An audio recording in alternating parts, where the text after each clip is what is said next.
ఒక రేటుతో పెట్టుబడి పెట్టినా ఏటా సమ్మేళనం చేయబడి 5 ఏళ్లలో ఒక మొత్తానికి పెరుగుతుంది. ఇది 2 ఏళ్లలో పెరిగిన దానికంటే 1.19016 యొక్క కారకము. అంటే ఒకరి దగ్గర నేను అప్పు తీసుకున్నాను సార్.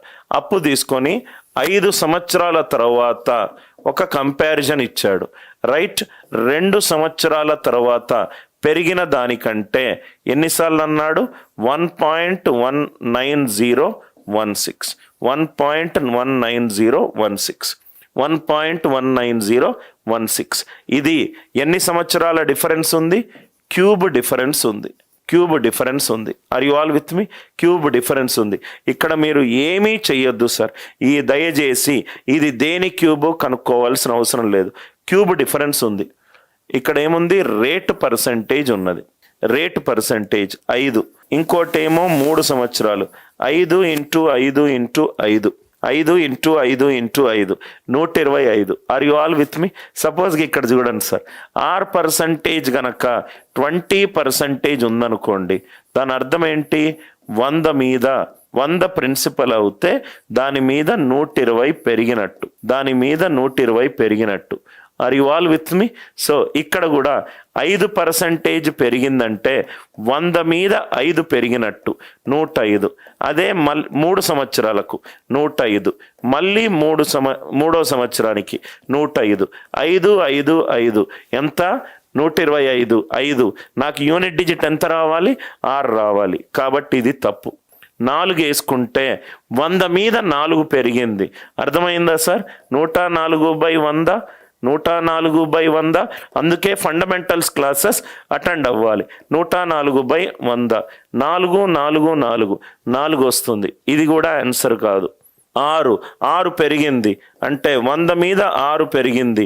106/100, మళ్ళీ 106/100, మళ్ళీ 106/100. 6 36 కాబట్టి ఇది కూడా కాదు. చూడంగానే మనకు ఆన్సర్ తెలుస్తుంది. 4,800 రూపాయలు 2 సంవత్సరాల 8 నెలల్లో ఓకే సమ్మేళనం చేస్తే వడ్డీ 7,500 రూపాయలు అవుతుంది. నేను ఒక అతని దగ్గర 4,800 రూపాయలు తీసుకున్నాను. ఎన్ని అయిపోయాయి? 2 సంవత్సరాల 8 నెలల తర్వాత నేను ఎంత ఇచ్చాను? మొత్తం 7,500 ఇచ్చాను.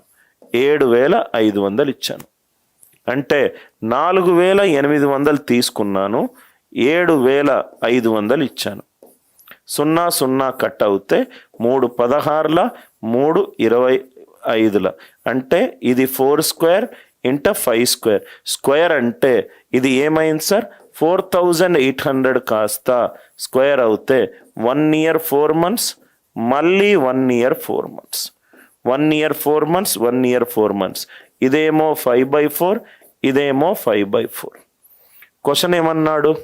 19,200 కాస్త 37,500 ఎన్ని టైమ్స్ అవుతుంది? ఇది 1 year 4 months కదా సార్? 1 year 4 months. ఇది చూద్దాం ఏమవుతుందో. 19200 37500. ఇది 0 ఇది 364ల, ఇది 325ల. అంటే ఇది 4 square is to 5 cube. అంటే 5/4 ఎన్నిసార్లు రాయాలి? 3 times రాయాలి. 1 year 4 months into 3 అంటే 3 years 12 months. 12 months అంటే 1 year. 3 years plus 1 year అంతా ఆన్సర్ 4 years.